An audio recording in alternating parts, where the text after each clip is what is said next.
As is predictable here in California in the Ninth Circuit has revived California law requiring background checks for ammo purchases. California is the only state in the union that requires it.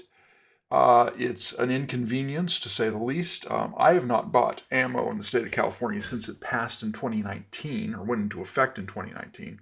I stocked up big time getting ammo out of state, and if I have to buy any ammo, I buy it out of state and then drive it in. Is that legal? Yes, it's legal for me, because I have gone through the hoops and whatnot to get what California calls a certificate of eligibility, which costs me $22 or so every year, which shows that I am legal to own a firearm. It required a background check and fingerprinting and blah, blah, blah to get that. But that's not good enough here in the state. If I wanted to buy ammo, I'd still have to pay the fee and do all that joke. But basically, let me give you a little background on this law. So this law was, immediately sued. I'm not sure if they immediately sued. They waited some time because they wanted to give California a chance to kind of build a record about what was happening with these background checks. And I actually filed a Freedom of Information Act, the California version of it, shortly after this law had gone into effect. It got an answer back. You'll see a little bit of that here.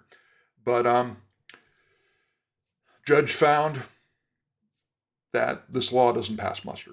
This is, as we call him, St. Benitez down in San Diego. Struck it down. Went up to the Ninth Circuit. They put his striking down the law or issuing an injunction against it on hold.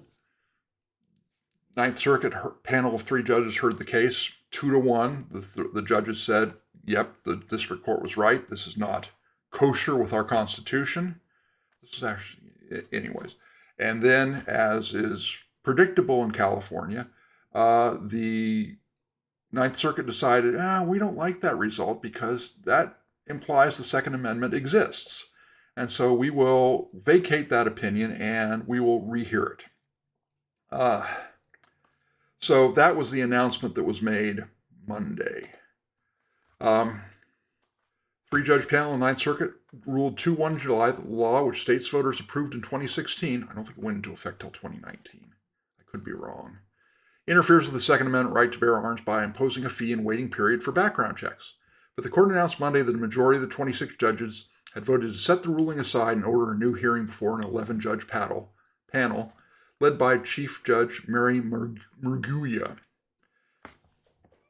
A moment here.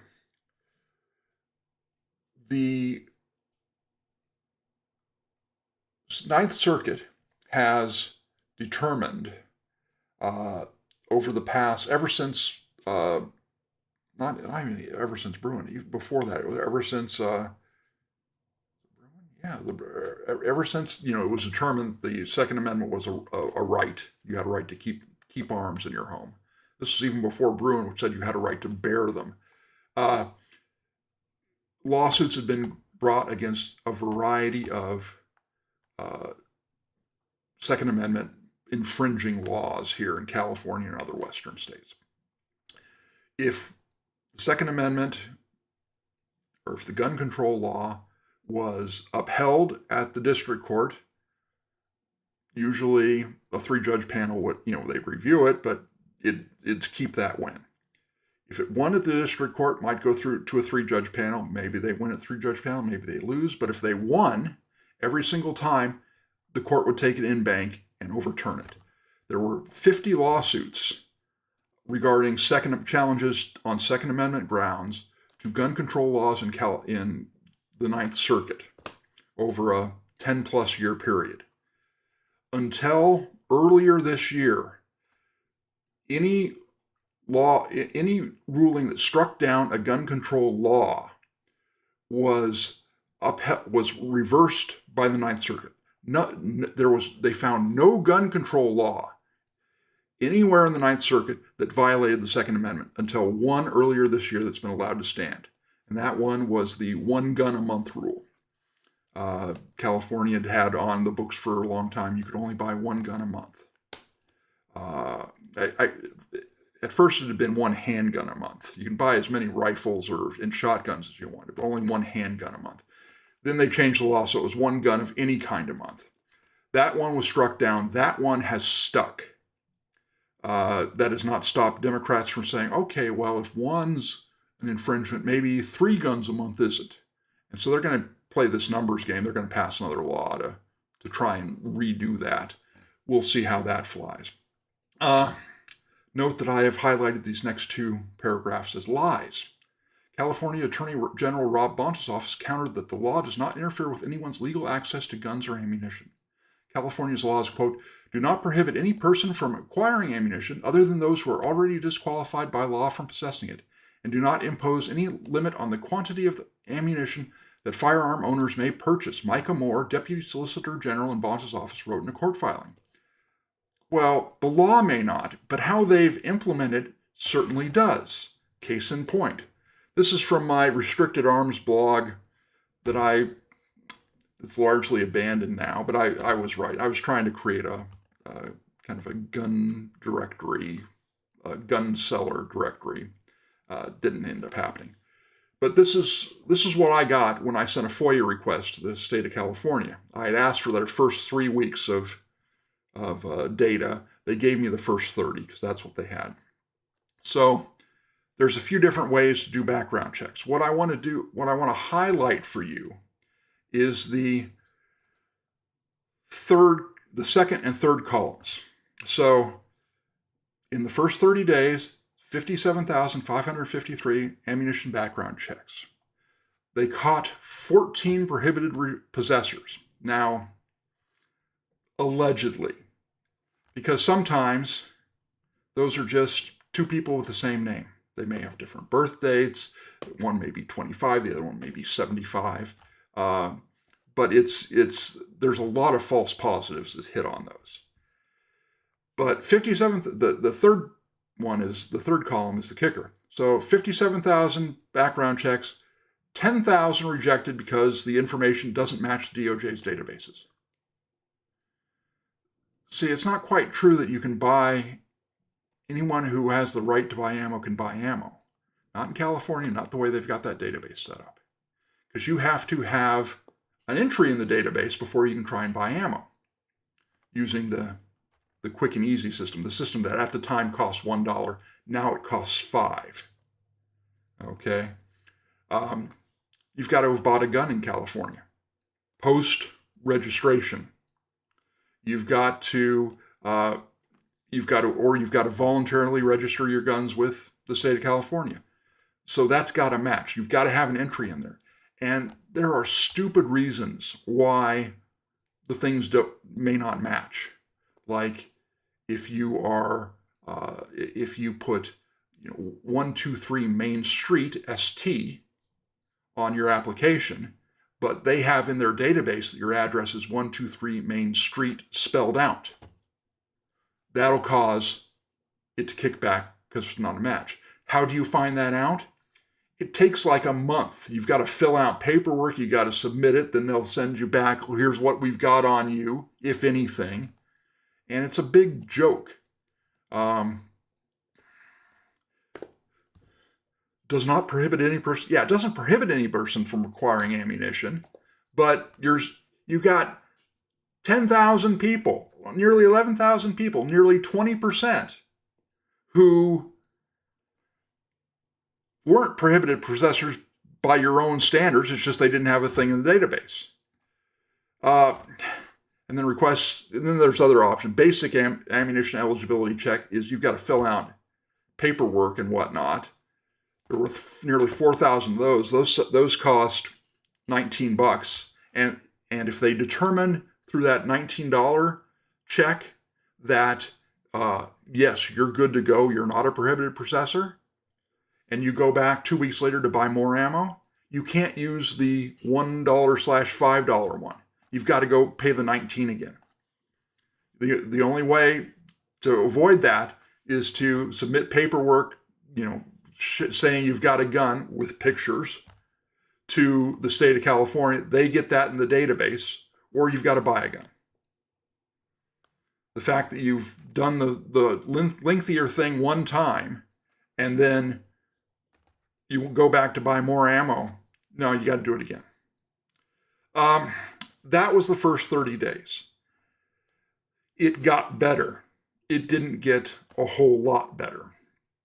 So this is from Judge Benitez's initial ruling striking this down. He outlines kind of what the three doors are that you can go through to buy ammo in California.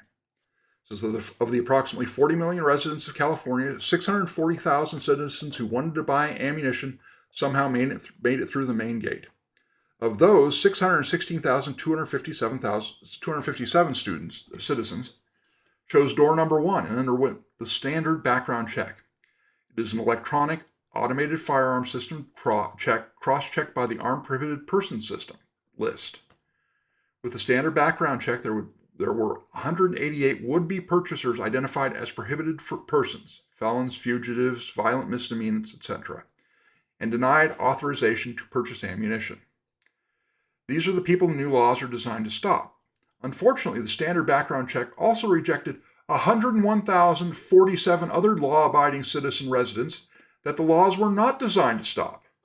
Later analysis reveals the rejections were either because the state had no record of gun ownership or because of identifier mismatches. To put this in perspective, 16% of those who established their citizenship, because to get in that first door, you've got to have a real ID or a passport or a birth certificate. 16% of those who established their citizenship were rejected and prevented from lawfully exercising their constitutional right. By comparison, 0.030% of those who made it through the main gate were found to be prohibited persons.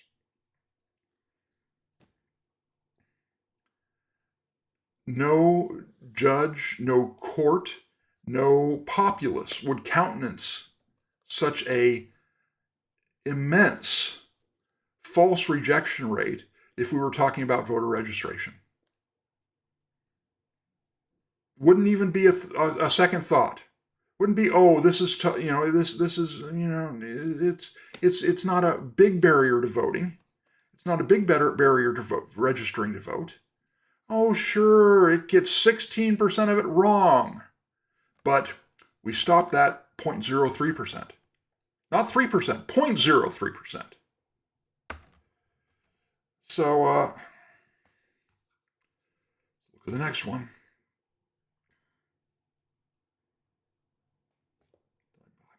I had a blank page. The door number 2 option is to undergo the basic background check, which costs $19 and may take several days. Of the approximately 640,000 citizens who made it through the main gate, 19,599 citizens chose door number 2.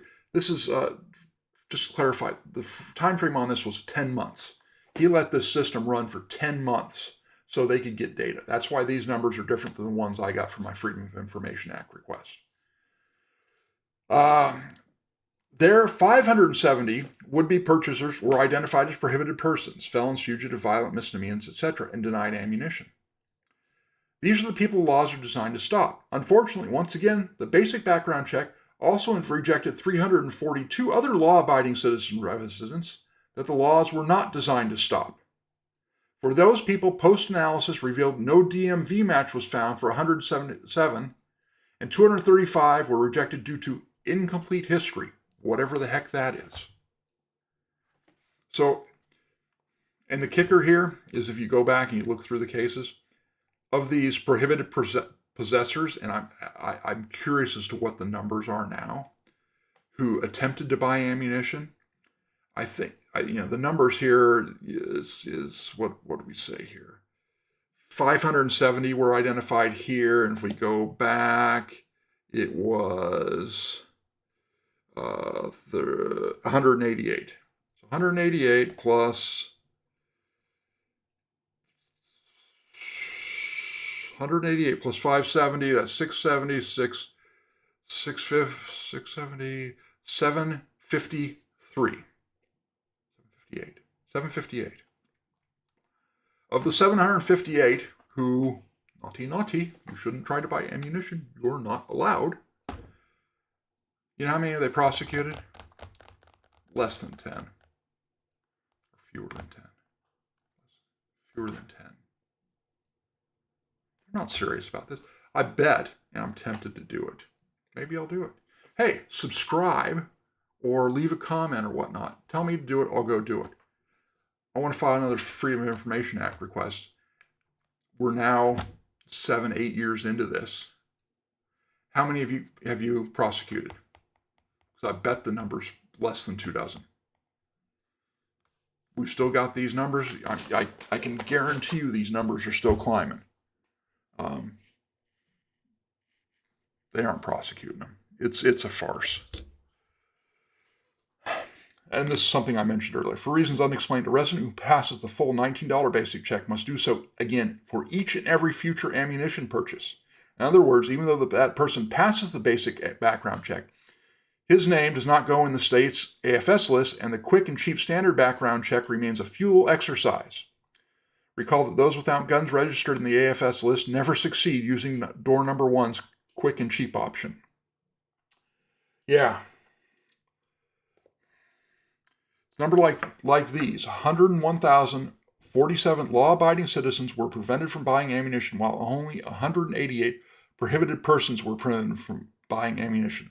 That fueled Benitez's grant of a preliminary injunction. That's me writing. So Benitez issues a preliminary injunction. The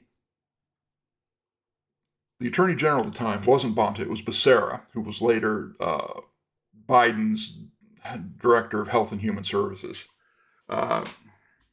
famous for going after nuns, and now wants to be governor, by the way. He was in charge at the time. He immediately goes and says, please put a stay on this till we can go up, and Benitez says, no.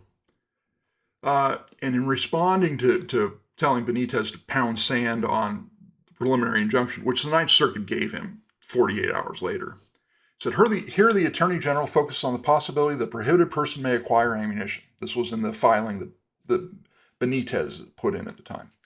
Buying ammunition is something that prohibited persons have managed to accomplish for 170 years, and these new laws show little likelihood of success preventing prohibited persons from unlawfully possessing future acquisitions. This court's focus is on the 101,047 plus law-abiding responsible citizens who have been completely blocked by the operation of these laws. Without an injunction, these law-abiding individuals have no legal way to acquire the ammunition which they enjoy the constitutional right of possession. These law-abiding individuals, whose numbers are vast, have no way to lawfully acquire ammunition to defend themselves, their families, and their homes. The injunction restores that right.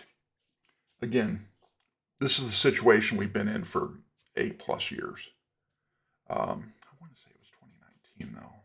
Maybe that was the first time anyways. Too long. And it continues to this day. So the Ninth Circuit puts a hold on it. It goes up to the Ninth Circuit, 3-judge panel. All 3 of them appointed by Republicans. Goes 2-1. You got one Republican judge who thought this was hunky dory. Just goes to show you that while Democrats seem to be very good at getting people on the bench who follow the party line, Republicans not so good at it. Souter famously, Anthony Kennedy. The list, those are the high court ones. We've done better in recent years. So, goes up Ninth Circuit, 2-1, they vote, nope, Benitez was right, we're striking this thing down. And I want to highlight this footnote from the majority's opinion addressing the dissent. The dissent's argument that California's ammunition background check regime does not meaningfully constrain the right to obtain firearms because it imposed a $1 fee and a 1-minute delay in 99% of cases is wrong.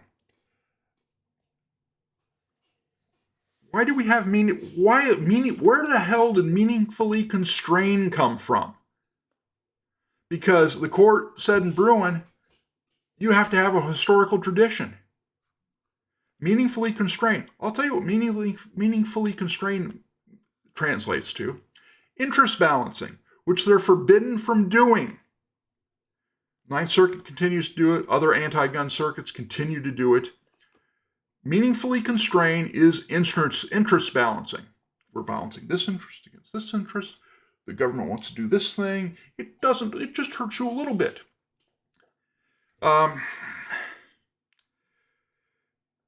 The dissent's factual allegations about California's background check regime are contrary to the district court's finding that, quote, Californians are denied the Second Amendment right to buy ammunition for self-defense at least 11% of the time because of the problems with the background check system.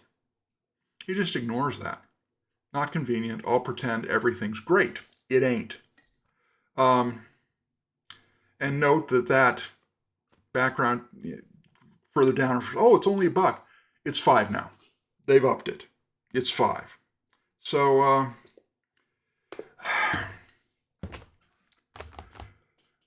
we'll see what happens.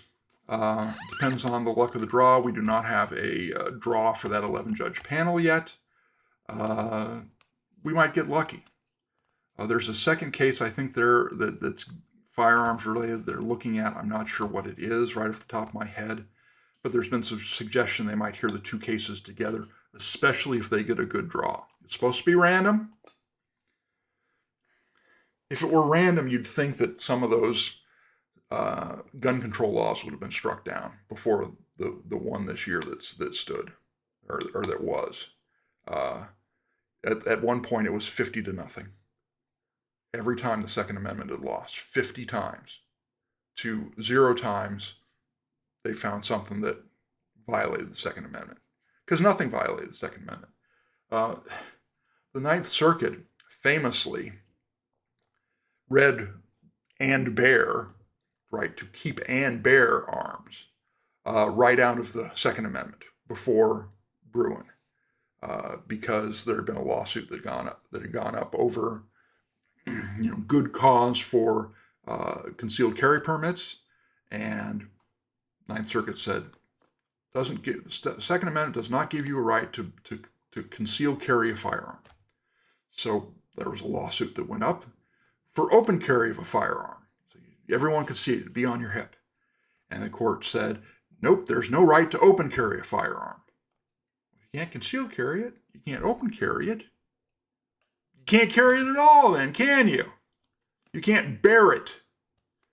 That's changed. But it takes the Supreme Court, and it's going to take the Supreme Court to start hearing some of these cases, because these are jokes. It's if they were serious about their Bruin methodology, which is you've got to identify a historical analog, you got to identify something that the founders would have tolerated. Most gun control laws lose. It's just the way it is. Most of them lose in this situation. That's my long talk for today. Thanks for watching this clip from the Hoystory On Air broadcast. I encourage you to follow me on Substack, Twitter, Facebook, and YouTube. I want to thank you for your support, and please feel free to watch another video or 2 or 3.